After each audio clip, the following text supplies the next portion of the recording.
prophète, alayhi salatu wassalam, wa huwa man huwa, il était au pied de la tombe. Et il pleurait. Et combien de fois il pleurait? Et il dit Limithli hadha fa'iddu. C'est pour ça qu'il faut se préparer, jusqu'à ce que sa barbe était pleine de larmes, humides et trempées, ainsi que le sang. Et Sahaba d'eux-mêmes, et ils étaient connus pour pleurer tellement qu'il est rapporté qu'ils avaient des traces sur leur visage dues aux pleurs. Et ils se cachaient même de leur épouse pour pas qu'elle remarque qu'il a pleuré, pour réserver ses pleurs et ses larmes lillahi subhanahu wa ta'ala, exclusivement pour Allah subhanahu wa ta'ala. Ayna nahnu min haoula. Où sommes-nous par rapport à ces gens-là qui ont acheté le paradis avec leurs larmes, qui ont purifié leurs péchés avec leurs larmes, qui ont purifié leur cœur avec leurs larmes? Mais nous, illa man rahim Allah, sauf celui à qui Allah a fait miséricorde, je ne veux pas généraliser, en tout cas je parle pour moi, eh bien nos cœurs se sont endurcis. Ils sont peut-être trop durs. Remplis de quoi? Remplis trop avec excès. Je ne dis pas qu'on ne peut pas penser, on ne doit pas penser à cette vie d'ici-bas et au plaisir et au bien, mais peut-être quelquefois c'est trop. Et ça nous a submergés jusqu'à ce qu'il n'y ait plus de place pour celui qui n'a pas besoin de toi. Il se suffit à lui-même, celui qui pliera les cieux et la terre au jour de la résurrection et qui dira Ana al-Malik. Peut-être qu'il n'y a même plus de place pour ton Seigneur, alors qu'Allah n'a pas besoin de toi. Allah Azza wa Jal Ghaniyun 'anil 'alamin, se suffit à lui-même subhanahu wa ta'ala. Et c'est pour cela que parmi les causes pour attendrir le cœur, eh bien c'est de se souvenir souvent de la vérité, de cette certitude, de cette fin, de cette finalité inéluctable, al-maut. Et tu verras que même tes problèmes deviendront insignifiants. Si gros soit ton problème, si immense soit ton problème, si dur soit ton problème, al-maut. Le point final sera là. La fin de l'histoire sera là. La mort.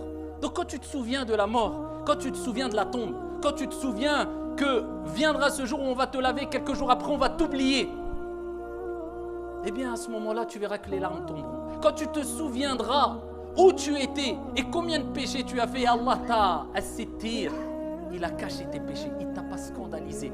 Alors que tu as fait des choses catastrophiques et il t'a permis de te repentir et de poser ta tête sur le front. Et il t'a ouvert les portes et il t'a préservé, protégé. Il t'a accordé ton risque, ta subsistance. Il t'a permis d'être joyeux et il t'a accepté dans son vaste repentir. Inch'Allah ta'ala. Eh bien, quand tu penses à tout ça, où j'étais, où je suis, comment la larme, elle coule pas?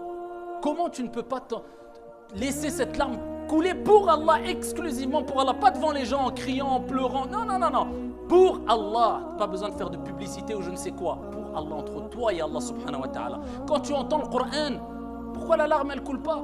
Parce qu'on écoute le Coran de manière mécanique ou peut-être on écoute plus autre chose que le Coran, et quand on a le temps, oh j'écoute un peu le Coran, non, c'est un honneur d'écouter le Coran, la parole d'Allah, de pouvoir être croyant et se prosterner pour Allah et d'être musulman, c'est une fierté et un honneur. Non, ce n'est pas une option le Coran, mais c'est une priorité dans ta vie. C'est tant que tu n'as pas rempli ton cœur de Kalamullah Azza wa Jal, est-ce que tu penses que la larme va couler? Alors que le prophète alayhi salatu wa salam, lui-même, Ibn Mas'ud, il demandait aux compagnons, récite le Coran, lis le Coran. Il a dit, je vais lire le Coran alors qu'il est descendu sur toi. Il a dit, j'aime l'entendre d'autres que moi. Et quand on lui récitait les versets coraniques, le prophète pleurait, alayhi salatu wa salam. Abu Bakr, tellement qu'il était connu pour pleurer, quand le prophète était très malade, quand il a dit, dites à Abu Bakr de présider la prière, Aïcha, elle a dit, ya Rasulallah, tu connais Abu Bakr?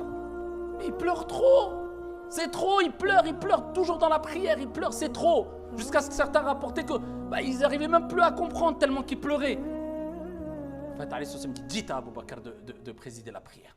C'est des gens, ils vivaient avec les pleurs. Et c'était des gens qui ont été choisis par Allah subhanahu wa ta'ala. Car as-sahaba, c'est les meilleurs. Ba'd al-anbiya wa ar-rusul, c'est les meilleurs après les prophètes et les envoyés. Et avec cela, ils n'étaient pas trop sûrs d'eux. Ils avaient cette espérance de la miséricorde d'Allah, qu'on doit tous avoir, et cette crainte qu'Allah Azza wa Jal nous pardonne pas dû à l'excès de nos péchés, et tout cela a été rempli d'amour vis-à-vis d'Allah subhanahu wa ta'ala. Ayna nahnu min haoula. Où sommes-nous par rapport à ces gens-là? Donc, il faut apprendre à pleurer. Il faut prendre conscience de l'importance et la valeur de cette larme. Et quand elle veut couler, laisse-la couler. Lillahi tabaraka wa ta'ala. Hada wa sallu wa sallimu rahimakumullah.